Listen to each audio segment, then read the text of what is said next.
All right, so I know that you look at renewable energy as founded upon the technological aspects of it, the business aspects of it, and the politics. Can you speak to that? Well, yeah, I guess so, one at a time. Why don't we take technology first? The way I look at this, as a matter of fact, this is kind of repeated throughout the book. I kept asking people, they'd be proponents of PV or whatever, wind.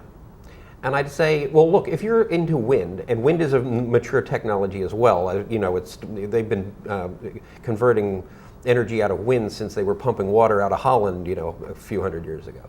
So, and it's come a long way, but it's a mature technology as opposed to some of these others. But my question would be for the wind guy or for whoever, why doesn't the world go that way? Why do we need dozens of different technologies? Isn't one of them the best? Aren't 3 or 4 of them better than those 8 or 9 over here? And that's a tough answer in and of itself. And that was one of the shocking things. I think I came away understanding the reason to have many different technologies. Certainly they're different. We live here in the United States. We have sun in the southwestern deserts. We've got wind in the plains. We've got geothermal in the mountains, and so forth and so on. And there's only so much hydrokinetics. You get rivers in the east, and you got oceans around us, and so forth. But you've got renewable resources that are scarce, that are geographically divided, and if you put all your eggs in one basket, as I guess that's the metaphor I used to use for this thing, you have enormous problems right off the bat. You've got eminent domain issues having to do with power transmission. So suppose you have zillions of gigawatts of solar thermal in the southwestern deserts. You still have the challenge of storing it and then transmitting it. So you've got that's certainly one of the tough realities there. All right, so I can understand that there's complexities regarding the technology. Speak to the politics of it. Well, this is interesting as well. From each one of these folks, like as an example, I spoke with the NDRC that uses the law to enforce fairness. So here are a bunch of people who the National Resource Defense Council, who went for decades extremely frustrated with the George W. Bush administration in the first part of the century, whose Interior Department, whose Bureau of Land Management was rubber stamping oil leases on public lands while granting 0 to solar thermal and large PV farms. So a lot of frustration there, a lot of corruption there, as it turns out. At least if you believe them, and I do. I mean, a lot of this stuff has been all through the court system, and they use that legal system to unstick a bunch of this stuff. Now, you've got the oil industry employs 7,000 lobbyists. This is the biggest lobby in the world. Wow. So you have to think, I mean, even if you believe that everybody is a good guy and trying to do right by their own wits, you still have to think that the oil industry is buying something with those 7,000 lobbyists. So what is it? So you got 7,000 people traipsing around the Beltway asking for favors and getting them more than not. So who knows exactly what this is?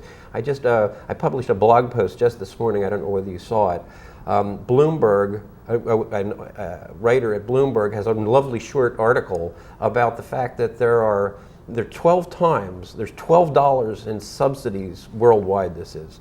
It's obviously imbalanced nation to nation, but there are $12 in subsidies for renewable and for fossil fuel energy for every dollar in subsidies for renewables, which kind of flies in the teeth of common wisdom. You say, oh, well, solar's only good because we're paying them. What happens when there's a level playing field? Well, you want a level playing field? So do I. Just pull the subsidies and watch what happens.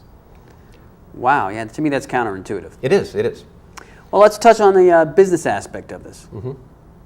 Well, as you can imagine, this is becoming a multi-trillion-dollar industry. So there's a lot of intrigue associated with who's going to be a part of that. As a matter of fact, I wrote a series of reports when I first started Two Green Energy called The 3 Brass Tacks of Renewable Energy, in which I said, I made a video and I said, I got to think that the fact that you're watching this video right now is an indication of the fact that you'd like to be a part of that yourself. So the real question is not, are we going there? The answer is yes, we are. We're not going to be, 100 years from now, if there is 100 years from now, there are going to be a lot of changes in terms of migration to renewable energy and electric transportation. We're not going to be driving Hummers either. So that means that a lot of people are going to make a lot of money in this process. The only really question, and the only real question about the whole thing is, who's it going to be? So I want to be a part of that. You probably want to be a part of that. There's no reason that with all the innovation, with all the fact that this is absolutely essential for 6 or 7 different reasons in terms of avoiding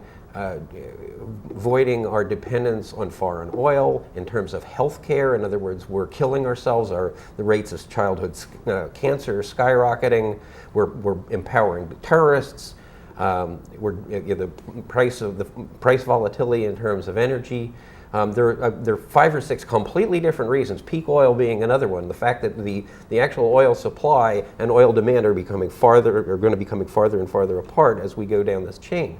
So there are numerous different reasons to go there. We will do it. The question is, who's going to profit in the process?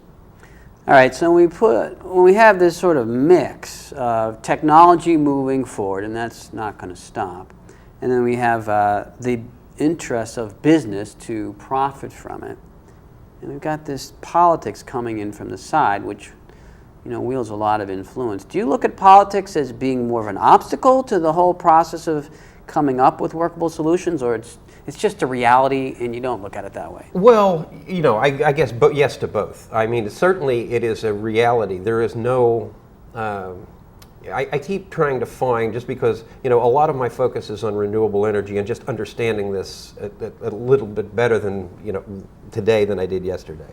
So a lot of my focus is there, but a lot of my focus is what are the underpinnings? What's the cause of the problem? In other words, if I were king of the world, granted I'm not and it never will be, but I think it's an interesting question. If I were, what specifically would I do? What is the cause of this corruption that is holding a lot of this garbage in place? I personally believe that it's campaign finance reform. The process by which we elect our leaders is so obviously corrupt that there's no way in the world to expect honest leadership from people who get there through such a corrupt process. So until we change that, we're not going anywhere. Now the question then becomes, well, how do you change that? Who's going to vote for that change? Nobody is the answer. So it is, I guess I'm saying that, yes, it's an intractable problem. And the reason I blog, the reason I go on camera and talk, write a book like this, the reason I do any of this stuff is to inform as many people as I can that if we don't speak up, we're getting exactly what we deserve. Okay. Now, in the process of writing the book, talking to experts, and continually learning as you do anyway, do you find that this process has clarified things for you, or it's actually made them, it's actually just made them more complex in the sense that there's diverse interests all vying for, what would be best for our world?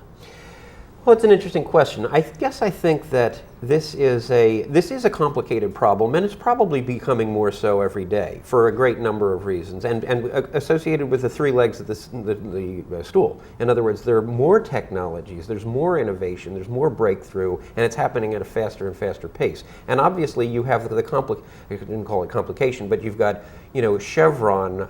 Imagine Chevron as being part of the solution. Well, I personally can't. I don't think they're sincere about that. Yet, not everybody would agree with me on that. Obviously ExxonMobil has a very serious commitment to making separators for lithium-ion batteries. And there's no question about it that the big oil companies want to reposition themselves as energy companies. Having said that, they're clearly in the process of sucking the last drop of crude out of the crust of the earth and selling it to people who are going to burn it and ruin our environment. So, having said all this, I guess there is a certain amount of pessimism and cynicism. There's a certain amount of hope, and there is a certain amount of clarification that this has brought to me. I do understand this better now, much, much better than I did, last fall when I first started this project. So there you go. Okay.